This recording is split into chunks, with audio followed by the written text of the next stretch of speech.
So before starting the colonoscopy, it's very important to get oriented with the scope and the actual position that will help you to make the complex procedure much easier.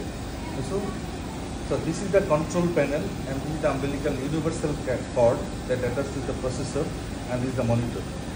So while in this control panel, we always control it with the left hand. So how to hold this one? This one or this one?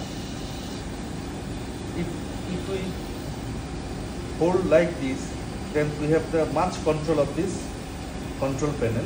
You see, I make the position like that, that is okay and fix it, and much control of this control panel. Someone hold it like this, and it's quite unstable position of this control panel.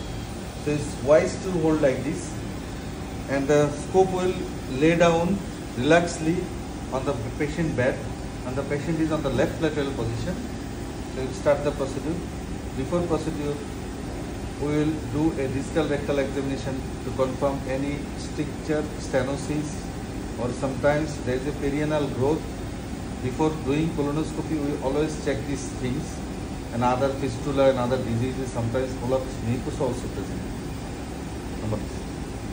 So, introduction of the colonoscope to the anus. After doing distal rectal examination, we will introduce the scope.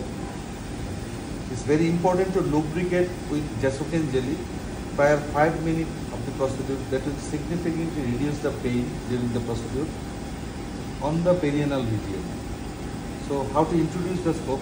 Actually, the way of introducing, we introduce with the scope. It's finger guided. Is the rectum, is the anal verge. We place the finger and just we push the scope towards and simultaneously we withdraw the index finger. So I will introduce the scope. So this is a male patient.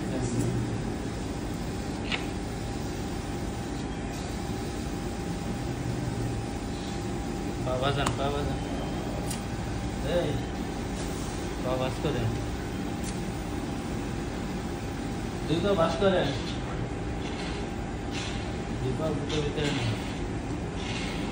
So this is the anal verge.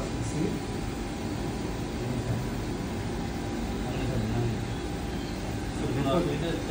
We always hold the scope just 30 centimeter away from the fiber. Why this? Because if we push, it will bend outside, not inside, and doing no harm to the colon. You see the hostel valve, the lower hostel valve, the upper hostel valve, middle hostel valve, and the upper hostel valve is there. The 3 hostel valve in the rectum.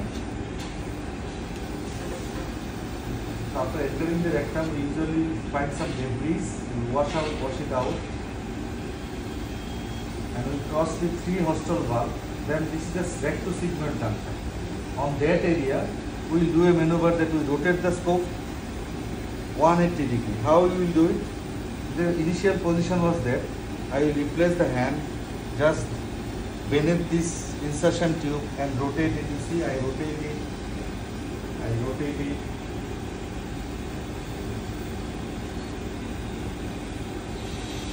And easily I cross the tortuous force of the junction of the recto-sigmoid junction. So entering the recto-sigmoid junction, the lumen will appear on the left side. You see, on the left side. Then I torque on the left side, and the next lumen will appear on the right side.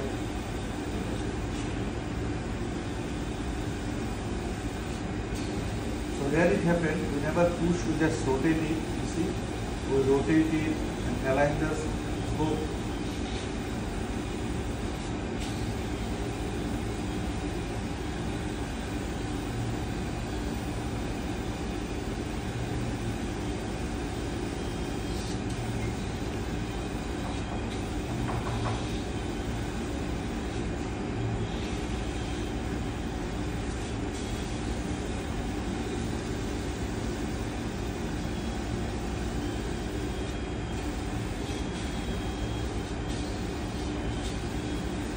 So what is our target is to orientate the scope to the opening of the lumen. You see just torque and alignment the scope with the orifice of the lumen, opening of the lumen. So as the patient is left lateral, this is the descending colon.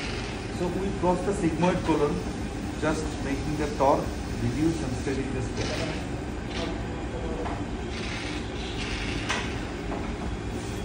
So we just entering in the transverse colon, you see. So we are doing the transverse colon.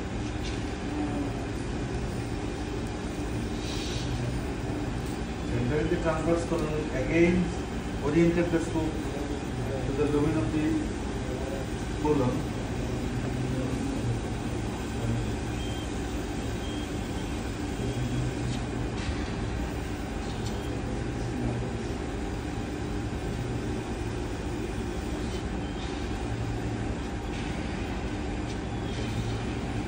See, there is a bluish mark with the hepatic flexor already crossed the transverse colon, and crossing the hepatic flexor is also important.